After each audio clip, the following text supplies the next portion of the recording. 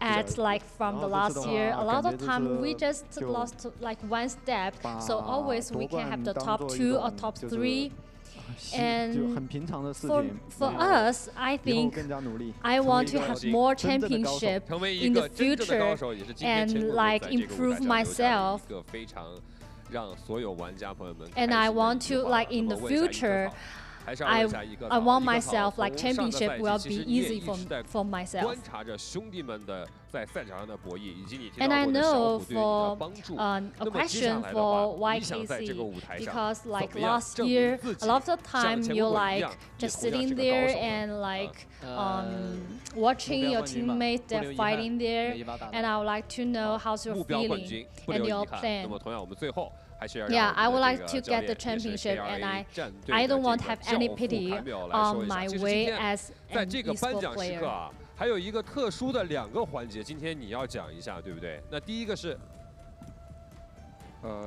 明天是 And I know 全 it's 国和我 also 们领队 a 的 very 生日 special time 那所以第2个今天上来之后，你要先在这个舞 today. 台上是 And 不 I would 是 like to know, Coach, can 祝福一下 you 大家？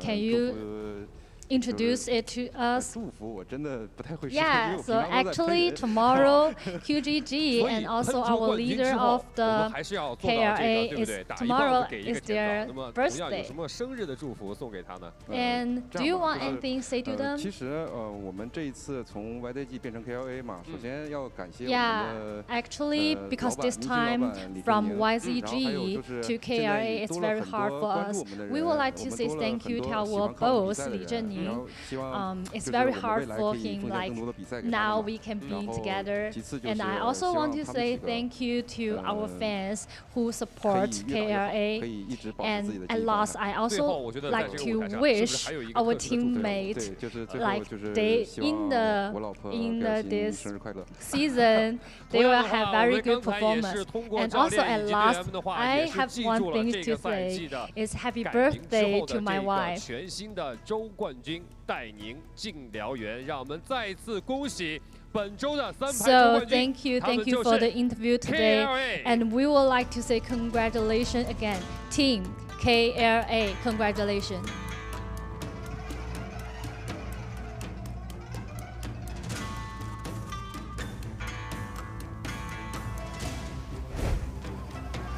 Hello and welcome back to the Cast of Death. We have got a little bit of business to round up before we are done with this bi-weekly. But congratulations once again to KLA for taking that bi-weekly final. That was probably quite tense. I'm sure a few of them might have to sit down and lower their heart rate after that game because, man, getting knocked out with 5 points and that's it early, and then just seeing the teams who could take you out slowly one by one get taken down. Oh god, that was such a tense finals. Like, I swear, every bi-weekly final I do, which is every one so far, has been insanely tight. Like, really, like, I mean, just mad. They've just been mad bi-weekly finals where, like, it really does come down to the 6th and final game, which is quite unique because I've covered a fair few different battle royales in my time, and it always feels like normally you kind of know who's winning by like the 3rd game, but like with NARAKA, it always seems to come down to that final game. I don't know why in this game, but it's always so close. It's always so close. It was amazing. We had a good bi-weekly final, honestly. We had a very good bi-weekly final, Jake. Like, we got to see some really good metas. We got to see some really insane plays coming through from some of these players, as we can have a look at how exactly this bi-weekly final panned out for all of the 14 teams involved. Remember, we have 14 teams in these bi-weeklies, not 16 as we had in previous. WBG, unfortunately, taking a little bit of a hit, not having that great a showing. As you said, it does feel a little bit like Sleepwalker has lost that shine that we see. I think maybe for him, he just needs to settle in again. XCG, because of the game that they had on game number 6, are able to claw their way into 7th position, so at least they're not going to finish on the last page of the leaderboard. GG likewise able to, because of that game number 6, push their way up into a 6th spot. TE, I think, has got to be the biggest disappointment on here. We questioned whether or not we would see the same, not mistakes, but just problem. Some people call it the curse of this team, and it seems even if they do change the label, the team name, it does still continue. But KLA will be our first bi-weekly spring split finals winners on trios. CXE, QGG, and YKC all having an absolute stunning performance. And I mean, they have a koala on their logo. How can you not love this team?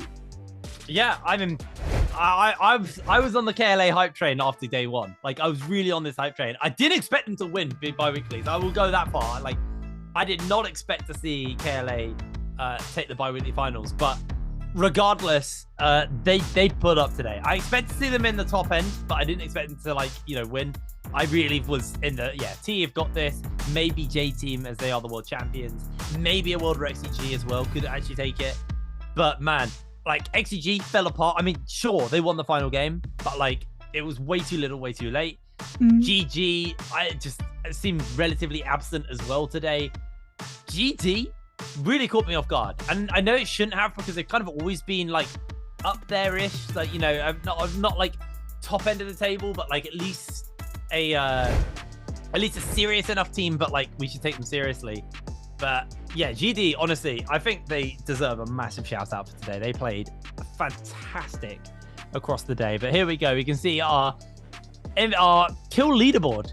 CXZ with 25 kills today was number 1. Then AS from JL was 21. And then 101TN from a J Team was 18 kills. JL as well, another team who, I think need an honorable mention. They played really, really well today. Like, some solid NARAKA coming from these guys.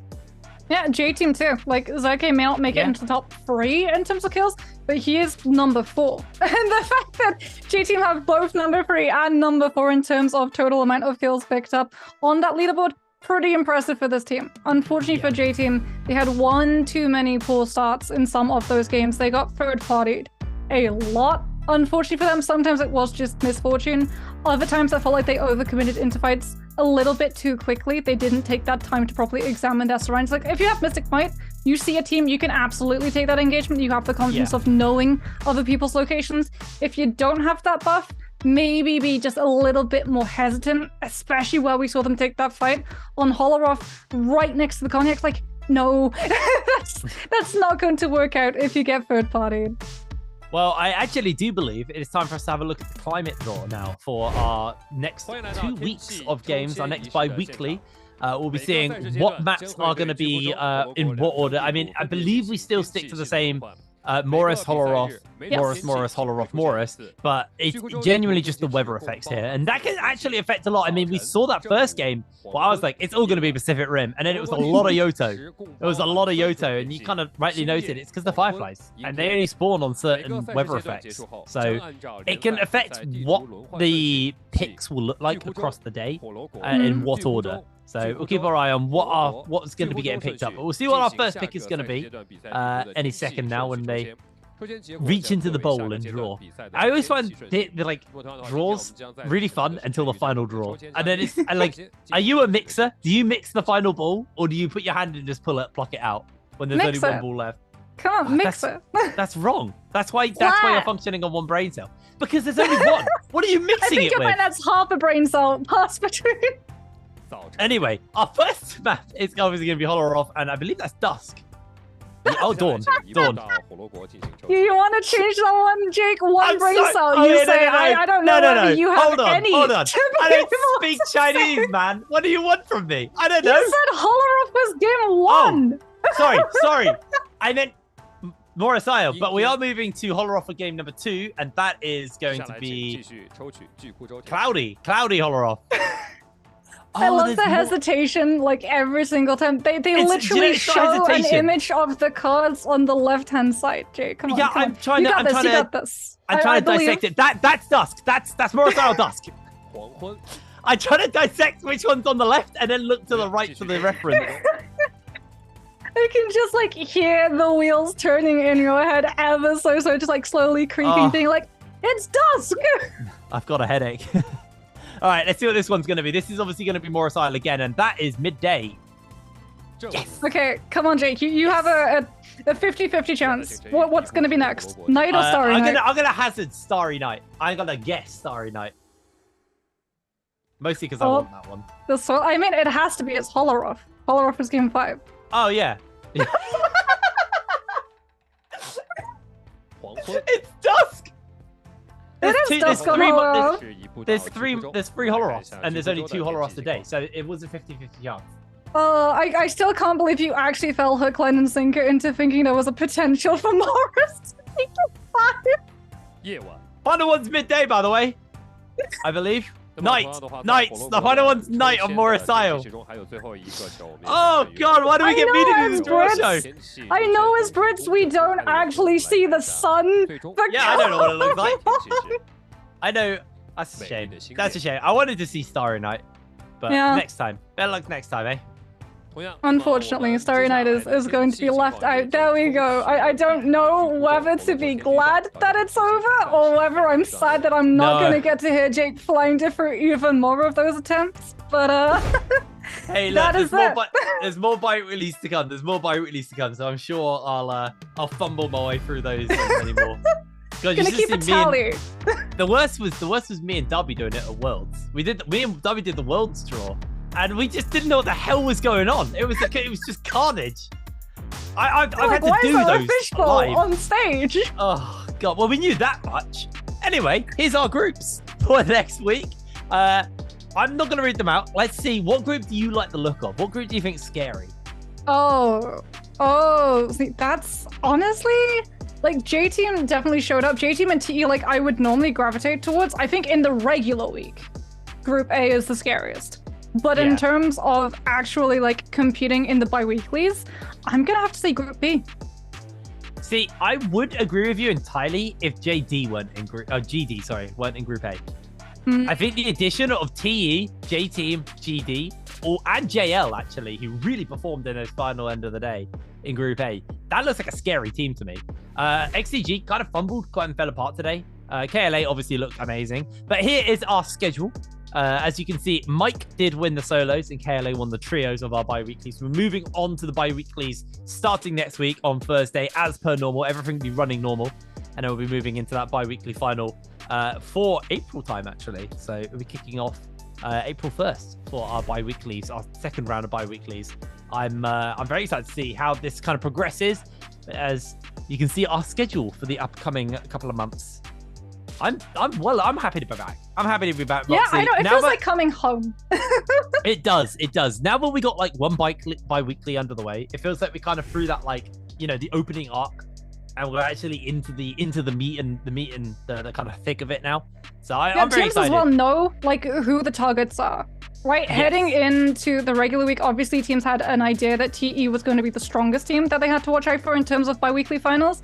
Seeing that performance now, I think that change, if they get interviewed about it again, is going to have changed. I don't think they're going to say TE is the team that they're worried about the most. Because regular week, yeah, you want to be coming into these bi-weekly finals, you want to do well in regular week, but where you want to perform, where you want to have your best performance is on those bi-weekly finals. Not just so that you have points shored up towards the end of the season, but so that you put your best possible chance of booking a spot into Worlds. Because we may just have had Worlds, J-Cup and J-Team taking that one away. But all of these teams, all of them who weren't able to pick up that #1 spot, they're hungry. They want that crown, and their journey starts right now. Yeah, no, I'm really excited to see, obviously we're a long way away from that, but everyone is playing towards that still. You want to stack up as many of those points as possible to carry yourself into Worlds. I mean, TE, obviously, I think in regular weeks are going to be the scariest team to play versus. Then when you move on to the bi-weekly, then you got to kind of think, all right, maybe it's not TE. Maybe TE fix it, though. I think that's the main thing. They really need to work on whatever like mental blocks they seem to have coming into these bi-weeklies, but they're not the only team that fumbled today. And I think that's the main thing, is that there's a lot of attention on it because they were a big tough team. but I think you have to look at XCG. They were in second at the start of the day. Oh no, third. Second, third. They were third at the start of the day. Went all the way down to 10th or 11th at one point, and then like managed to just about claw their way up to I think 5th by the end of the day. So they need to really work on whatever the hell went wrong with them. You know, GG, come on. I wasn't kind, but I was at least saying you're always podium. But they were miles away from the podium. They were such a long distance away. J-Team, I feel like they actually, out of the teams that I was looking at, performed around where I expected them to perform. I think GD upsetting them in that game 2 or 3, like basically just hunting them down. It was game 3 where they just like hunted them down every time they tried to take a fight. Completely undid it. And if that game 3 hadn't gone like that, J-Team actually might have won today. That's honestly, GD won KLA today because KLA threw that final game and that could have been J-Team's win if they just had a KLA got slightly better game saved 3. a lot of times in the early to mid game. KLA were able to push other teams into being third party. Like I said, KLA does a lot of teams a couple of assists, but like a lot of the time that is game strategy. I'm just a little bit worried that they rely too heavily on that potential for a third party to win fights out. Because if they run into spaces and take fights where there aren't other teams around and they do start to lose, they don't have a backup plan afterwards. Well, that is us done here at the NBPL. Thank you very much for joining us for this bi-weekly final. We'll be back Thursday, same time, same place for even more action as we kick off our second bi-weekly. But until then, good night, and we will see you next Thursday.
Though the odds aren't in my favor, I will soar above the mountain. I won't give in nor surrender. I'm the phoenix in my head. All the scars beneath my armor, I will wear them like an honor. They remind me to be stronger, like the phoenix in my head. And they can try to bring me down or push me to the edge, but it won't work. Oh no. And they can try to bring me down or pull me to the deepest grave, but I will rise 1,000 times. Oh, rise 1,000 times. Oh, see, my blood is in the shade of a burning scarlet sunrise. The end is my beginning. I will rise 1,000 times. I've fallen and rise from ashes. This time I'll come back stronger. I know life is getting harder, not like I would choose another. My tears need healing powers, just one drop to recover. Can't stop me cause I'm the phoenix. Rise 1,000 times. I've fallen and rise from ashes. This time I'll come back stronger. I know life is getting harder, not like I would choose another. My tears need healing powers, just one drop to recover. Can't stop me cause I'm reviving. From the ashes, from the brokenness, whoa, and all the pain. They can try to bring me down or push me to the edge, but it won't work. Oh no. They can try to bring me down or pull me to the deepest grave, but I still see my blood is in the shade of a burning scarlet sunrise. The end is my beginning. I will rise 1,000 times. I've fallen and rise from ashes. This time I'll come back stronger. I know life is getting harder, not like I would choose another. My tears need healing powers, just one drop to recover. Can't stop me cause I'm the phoenix. Rise 1,000 times. I've fallen and rise from ashes. This time I'll come back stronger. I know life is getting harder, not like I would choose another. My tears need healing powers, just one drop to recover. Can't stop me cause I'm reviving.